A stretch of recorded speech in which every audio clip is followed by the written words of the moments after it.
Hello everyone, welcome to my YouTube channel Mamta maths tutorial. और आज 11th class में lecture 67 है। ये हम नया चैप्टर स्टार्ट करने वाले हैं, चैप्टर 3 जिसका नाम है ट्रिग्नोमेट्रिक फंक्शन।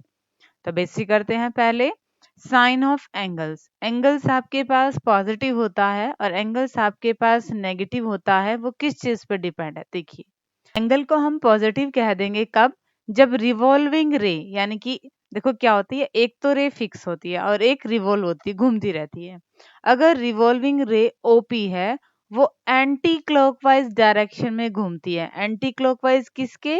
Initial side.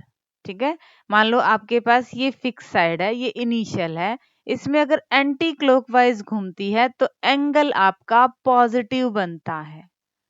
ठीक है, दोबारा देख लीजिए। इनिशियल साइड के अगर एंटी क्लॉकवाइज टर्मिनल साइड घूमती है तो वो पॉजिटिव एंगल फॉर्म करती है, और अगर यही टर्मिनल साइड इनिशियल साइड के क्लॉकवाइज डायरेक्शन में घूमती है तो ये नेगेटिव एंगल को फॉर्म करती है। ये चीज ध्यान में रखनी है आपने कि पॉजिटिव एंगल कब बनता है और नेगेटिव एंगल कब बनता है। दोबारा देख लीजिए, एक इनिशियल साइड होती है, हमें पता है एंगल दो साइड से मिलकर बना होता है। ठीक है, एक इनिशियल साइड होती है और एक टर्मिनल साइड होती है। टर्मिनल साइड घूमती है, इसके घूमने पे ही एंगल का पॉजिटिव और एंगल का नेगेटिव होना डिपेंड करता है। अगर ये एंटी क्लॉकवाइज डायरेक्शन में घूमती है तो एंगल पॉजिटिव बनता है, और अगर ये क्लॉकवाइज डायरेक्शन में घूमती है तो एंगल नेगेटिव बनता है। अब आगे की डेफिनेशंस देखिए क्या है। अब तक हमने देखा कि एंगल आपका पॉजिटिव और नेगेटिव कैसे होता है। अब एंगल के मेजरमेंट कैसे करते हैं? तीन तरीकों से हम एंगल की मेजरमेंट कर सकते हैं। फर्स्ट क्या है? सेक्साजेसिमल और द इंग्लिश सिस्टम जिसको बोलते हैं, और इसमें एंगल को हम डिग्री में नापते हैं। सेकंड क्या है? सेंटीसिमल और द फ्रेंच सिस्टम, इसमें एंगल को हम ग्रेडियंट में मापते हैं। और थर्ड है आपके पास सर्कुलर मेजर सिस्टम, इसमें एंगल को हम रेडियन में मापते हैं। तीन है सिस्टम आपके। एंगल को मेजर, एंगल को मापना है तो तीन तरीकों से हम माप सकते हैं। तीन मेजरमेंट है नापने के: डिग्री मेजर, ग्रेडियंट मेजर और रेडियन मेजर। इस चैप्टर में हम दो ही मेथड के बारे में पढ़ेंगे, डिग्री मेजर और रेडियन मेजर के बारे में। डिग्री में हम एंगल को कैसे नापते हैं और रेडियन में हम एंगल को कैसे नापते हैं, अब उन्हें डिस्कस करते हैं। तो पहले देखते हैं कि डिग्री में कैसे नापते हैं। If the rotation from the initial side to the terminal side is 1/360th of the revolution, then the angle is said to have measure of 1 degree and written as 1 degree। ये क्या कह रहा है कि इनिशियल साइड से और terminal side की तरफ रोटेशन, पूरा चक्कर लगाया और उसका 360वां हिस्सा आपका 1 डिग्री कहलाएगा। अब हमें पता है कि जब पूरा रिवोल्यूशन बनेगा तो कितने डिग्री का एंगल बनेगा? 360 डिग्री का। तो इस एंगल का 360वां हिस्सा आपको क्या दिखाएगा? 1 डिग्री बताएगा। और डिग्री को फर्दर हम मिनट्स में डिवाइड करते हैं, मिनट्स को फर्दर हम सेकंड्स में डिवाइड करते हैं। एक राइट एंगल 90 डिग्री के बराबर होता है।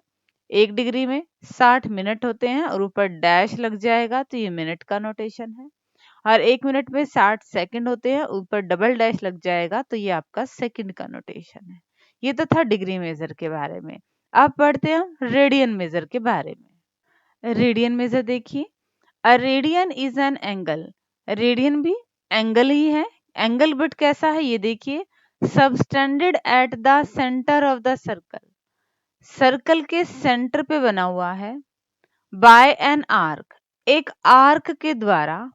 Whose length is equal to the radius of the circle, उस आर्क की लंबाई सर्कल की रेडियस के बराबर है। ठीक है, रेडियस आर है, रेडियस आर है, तो आर लेंथ वाली जो आर्क सेंटर पे एंगल बनाएगी उसे हम क्या कह देंगे? 1 रेडियन कह देंगे। और इसको 1 और ऊपर सी इससे भी डिनोट कर सकते हैं। अब देखिए जरा, एक कंप्लीट रेवोल्यूशन, पूरा चक्कर कैसे लगेगा? रेडियन में अगर एक कंप्लीट रेवोल्यूशन की वैल्यू निकालें तो वो आएगी क्या? 2 पाई रेडियन। अब ये 2 पाई क्या है? सरकमफ्रेंस, और ये आपके पास रेडियस है, उनका रेशियो है। एक कंप्लीट रेवोल्यूशन, पूरा चक्कर मतलब 2 पाई रेडियन। एक चीज और, ये जो थीटा जो एंगल बनता है सेंटर पे, वो किसका रेशियो है? एल और आर का रेशियो है। एल क्या है आपके पास? लेंथ ऑफ आर्क, और आर क्या है आपके पास? Radius of circle. ये फॉर्मूला यहीं से जनरेट हुआ है। हमने कंप्लीट रेवोल्यूशन निकालने के लिए क्या किया है?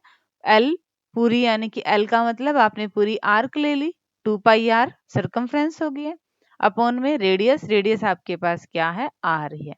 तो यहाँ से आपके पास एक जनरलाइज फॉर्मूला बन गया, theta equal to L by R, जहाँ पे थीटा है angle radian at centre, centre पे एंगल बट रेडियन की फॉर्म में।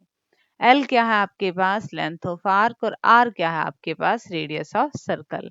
बहुत इंपॉर्टेंट रिजल्ट है और इससे रिलेटेड क्वेश्चन एग्जाम में आता है।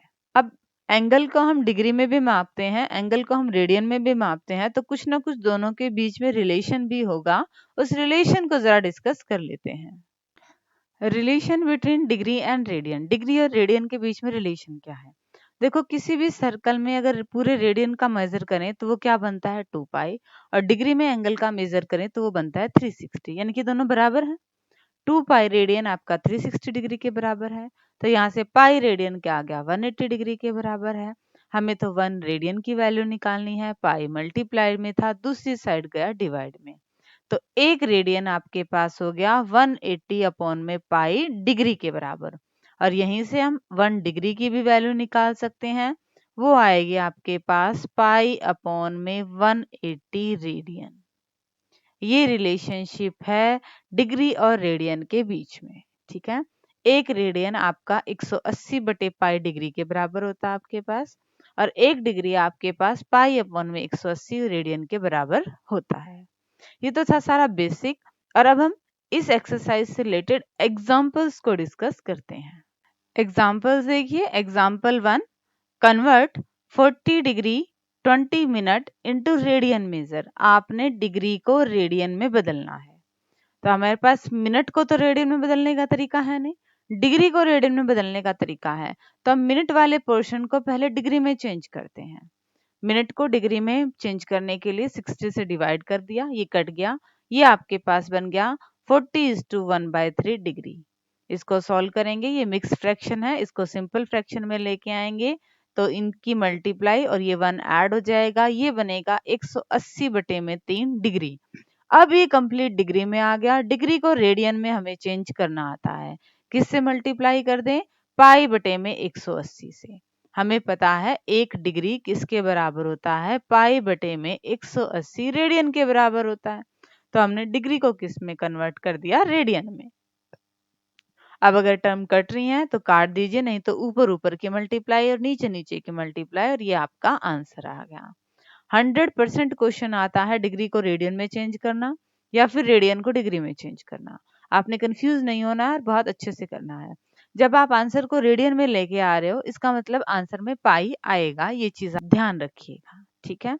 एग्जाम्पल 2 करते हैं, convert 6 radian into degree measure. अब रेडियन को डिग्री में बदलना है, रेडियन को डिग्री में बदलने के लिए 180 अपॉन पाई से मल्टीप्लाई करेंगे, तो रेडियन में किस में कन्वर्ट हो गया? डिग्री में। अब मल्टीप्लाई करेंगे तो पाई की वैल्यू क्या रख दी हमने? 22/7, और इसको सिंप्लीफाई किया तो ये आ गया 7560 बटे में 22 डिग्री। बट यहाँ पे नहीं, हम इसे कंप्लीट वैल्यू तक सॉल्व करेंगे, देखिए कैसे करते हैं। अब तो हमारे पास आ गया था 7560 बटे में 22 डिग्री। हम इसको भाग करेंगे जहां तक कंप्लीट आता है, ठीक है, रिमेनिंग को, रिमाइंडर को छोड़ देते हैं।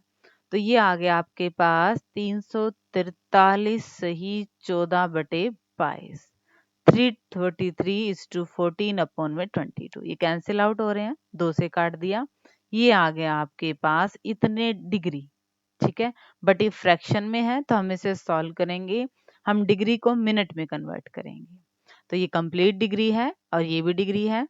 इस फ्रैक्शन वाले डिग्री को मिनट में कन्वर्ट करने के लिए हमने 60 से मल्टीप्लाई कर दिया, क्योंकि हमें पता है 1 डिग्री में कितने मिनट होते हैं? 60 मिनट। अब ये डिग्री से मिनट में कन्वर्ट हो गया है, मल्टीप्लाई किया, अगेन ये कंप्लीट वैल्यू है, फिर हम इसको डिवाइड करेंगे 420 को 11 से, 3 पे जाएगा 33, फिर किस पे जाएगा ये आपके पास 98 पे जाएगा, 88 बचेगा 2। 38 इज टू 2/11 मिनट आ गया। अगेन हम कंप्लीट मिनट लेंगे और फ्रैक्शन वाले मिनट को हम सेकंड में चेंज करेंगे और 1 मिनट में होते हैं 60 सेकंड। अब इनको मल्टीप्लाई किया, फ्रैक्शन में है, इसे हमने डिवाइड किया तो 10.9 सेकेंड्स आया और अप्रोक्सीमेटली हमने क्या कह दिया 11 सेकेंड। ठीक है, तो हमारे पास जो स्टेटमेंट थी 6 रेडियन आपके पास 343 डिग्री 38 मिनट और 11 सेकंड के लगभग बराबर होता है।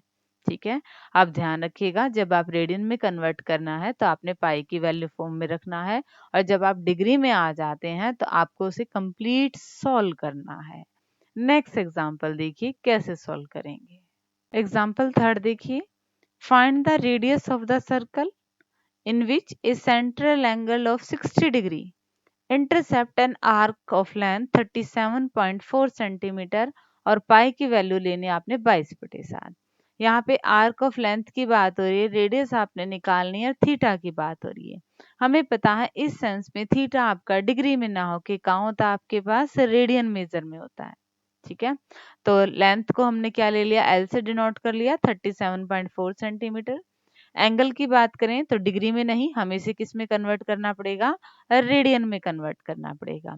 रेडियन में कन्वर्ट करने के लिए पाई अपॉन 180 से हमने मल्टीप्लाई कर दिया और ये आपके पास कैंसिल आउट होके क्या बच गया, पाई/3 रेडियन। अब हमें रेडियस निकालनी है तो रेडियस निकालने का फॉर्मूला होता है L/थीटा। हमारे पास L भी है और हमारे पास थीटा भी है, हमने सॉल्व कर लिया। पाई की वैल्यू हमें क्या दे रखी है 22/7, तो पाई की वैल्यू हमने 22/7 रख दी। जो टर्म कट रही थी काट दिया, रिमेनिंग को हमने सॉल्व कर दिया। एग्जाम्पल 4 को डिस्कस करते हैं। अब एग्जाम्पल 4 देखिए, the minute hand of a watch is 1.5 centimetre long. How far does its tips move in 40 minutes? Use pi equal to 3.14। घड़ी में क्या है, मिनट वाली सुई जो है 1.5 सेंटीमीटर लंबी है। कितनी दूर ये जाएगी, कितने 40 मिनट में। हमने क्या निकालना है, एल लेंथ निकालनी पड़ेगी। इस फॉर्मूले में हमें पता है हमारे पास एंगल चाहिए और एंगल हमें डिग्री में ना चाह के एंगल हमें रेडियन में चाहिए। हमें पता है कि 60 मिनट में एक चक्कर लग जाता है मिनट की सुई का और एक चक्कर में 360 डिग्री होते हैं। 1 मिनट में हम निकाल सकते हैं, कम है कम के लिए भाग कर देंगे। 40 मिनट्स का टाइम है, एक से ज्यादा है ज्यादा के लिए गुना होता है, 240 डिग्री का एंगल बनेगा। बट हमें एंगल डिग्री में नहीं चाहिए, एंगल हमें किस में चाहिए, रेडियन में चाहिए। तो पाई अपॉन 180 से मल्टीप्लाई कर दिया, सिंप्लीफाई हो रहा था वो सिंप्लीफाई कर दिया और आपके पास एंगल क्या आ गया 4π/3 रेडियन। ठीक है, थीटा है आपके पास और ये आर भी आपके पास, क्योंकि घड़ी वाली सुई तो आपके पास आर का काम ही करेगी ना। ठीक है, तो आर आपके पास है, थीटा आपके पास है और आपको एल निकालना है। फॉर्मूला हमें पता है, सिंपली वैल्यू रखेंगे और कैलकुलेशन करेंगे। देखिए कैसे करते हैं। हमें डिस्टेंस निकालनी है तो एल किसके बराबर होएगा, आर थीटा के बराबर। आर की वैल्यू क्या है, L/थीटा है, तो यहाँ से हम एल निकाल सकते हैं, आर थीटा। अब आर हमारे पास रेडियस, रेडियस हमारे पास क्या है 1.5 सेंटीमीटर और थीटा एंगल अभी अभी हमने निकाला 4/3 पाई। पाई की वैल्यू 3.14 रख दी, पॉइंट हटा दिया, एक के बाद पॉइंट था नीचे 10 लग गया, जो टर्म कट रही थी काट दिया, रिमेनिंग के मल्टीप्लाई कर दी और ये हमारे पास आंसर आ गया। और अब देखते हैं आज के लेक्चर का last sum. Example 5, if the arcs of the same length of two circles subtend angles 65 degree and 110 degree at the centre, find the ratio of their radii. ये क्या कह रहा है कि दो सर्कल्स की सेम आर्क है, ठीक है, और एंगल कितने डिग्री का बना रही है, एक एंगल एक पे सेंटर पे बन रहा है 65 डिग्री का एंगल और दूसरे के सेंटर पे बन रहा है 110 डिग्री का एंगल और उन दोनों की आपको रेडियस का रेशियो निकालना है। देखिए इस क्वेश्चन को कैसे सॉल्व करेंगे। अब हमें क्या निकालना था, उनकी रेडियस का रेशियो निकालना था। तो दो सर्कल्स हैं तो हमने दो रेडियस मान ली, R1 और R2। एंगल भी दे रखे हैं 65 डिग्री और 110 डिग्री। अब हमें पता है कि इन केस में एंगल डिग्री में नहीं किस में होना चाहिए, रेडियन में होना चाहिए। तो हमने डिग्री वाले एंगल को किस में कन्वर्ट कर दिया, रेडियन में। कैसे, पाई अपॉन 180 से मल्टीप्लाई करके। हमारे पास एंगल भी आगे हैं, रेडियस हमने मान ली है, और एल जो लेंथ थी वो उसने क्या कहा, दोनों की सेम है। तो एल का फॉर्मूला क्या लगाएंगे, r1 थीटा 1 और r2 थीटा 2। ये दोनों क्या हैं, बराबर हैं। ऐसा उसने कहा है कि दोनों की लेंथ क्या है, आर की लेंथ क्या है, सेम है। वैल्यूज रिप्लेस करी हैं बस, थीटा 1 की, थीटा 2 की, जो कट रही थी टर्म कट दी, और r1 अपॉन r2 हमने निकाल लिया। ये क्या आ गया, 22/13। तो दोनों का रेशियो क्या आएगा, 22:13। एक कैलकुलेशन पार्ट है, 36 से 36 कट गया, पाई से पाई कट गया, r2 मल्टीप्लाई में था, यहाँ आएगा डिवाइड में, 13 मल्टीप्लाई में था, दूसरी साइड जाएगा डिवाइड में, और ये आ गया आपके पास रिक्वायर्ड रेशियो। ठीक है, तो सिंपल से क्वेश्चन थे। होप कि आपको ये अच्छे से समझ में आ गए होंगे। डिस्क्रिप्शन में इनके नोट्स हैं, वो ले लीजिएगा, और आगे सिलेबस करने के लिए मेरे चैनल से जुड़े रहिए। इसे लाइक कीजिए, शेयर कीजिए, सब्सक्राइब कीजिए। Thank you.